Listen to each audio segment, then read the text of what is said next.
தமிழ்நாடு அரசு ஒட்டுமொத்தமாக பணியாளர் விரோத போக்கையும் தொழிலாளர் விரோத போக்கையும் கடைபிடித்து வருவதாக கடிந்துரைத்துள்ள தமிழ்நாடு அரசு பணியாளர் சங்கம் உண்மையாக போராடுபவர்களை முதலமைச்சர் மு.க.ஸ்டாலின் அழைத்து பேச வேண்டும் என வலியுறுத்தியுள்ளது.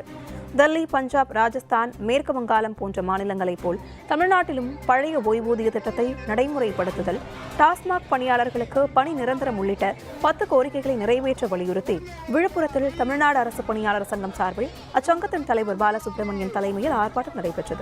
பின்னர் செய்தியாளர்களை சந்தித்த அவர், பழைய ஓய்வூதிய திட்டம் தான் சிறந்தது எனவும், ஓய்வூதியம் இல்லாத பணியாளர்களுக்கு ஓய்வூதியம் வழங்குவது பற்றி தமிழ்நாடு கவலைப்படவில்லை எனவும் கடிந்துரைத்தார்.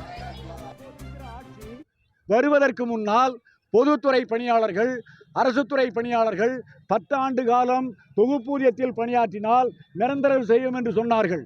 ஆனால் இன்று வரை நிறைவேற்றவில்லை. போராட்டங்கள் தொடர்ந்து நடந்து கொண்டிருக்கின்றன. மூன்றாவது ஒரு பொய்யை மாண்புமிகு முதல்வர் சொல்கிறார், போராடுபவர்களை அழைத்து பேசுகிறேன் என்று. மாண்புமிகு முதல்வர் அவர்களே, அதிமுக காலத்திலும் போராடி இருக்கிறோம், அவரும் அழைத்து பேசவில்லை. திமுக காலத்திலும் 5 ஆண்டு காலமாக போராடி இருக்கிறோம், நீங்களும் அழைத்து பேசவில்லை. உங்களுக்கு வேண்டியவர்களை வரவழைத்து பேசிக் கொண்டிருக்கிறீர்களே உடைய போராடுபவர்களை அழைத்து பேசுகிற பழக்கம் உங்களுக்கு கிடையாது. பொய் சொல்லுகிறீர்கள். சந்திக்க வேண்டும் என்று 3 முறை கடிதம் கொடுத்திருக்கிறோம், சந்திக்கவே இல்லை. யாரை சந்திக்கவில்லை?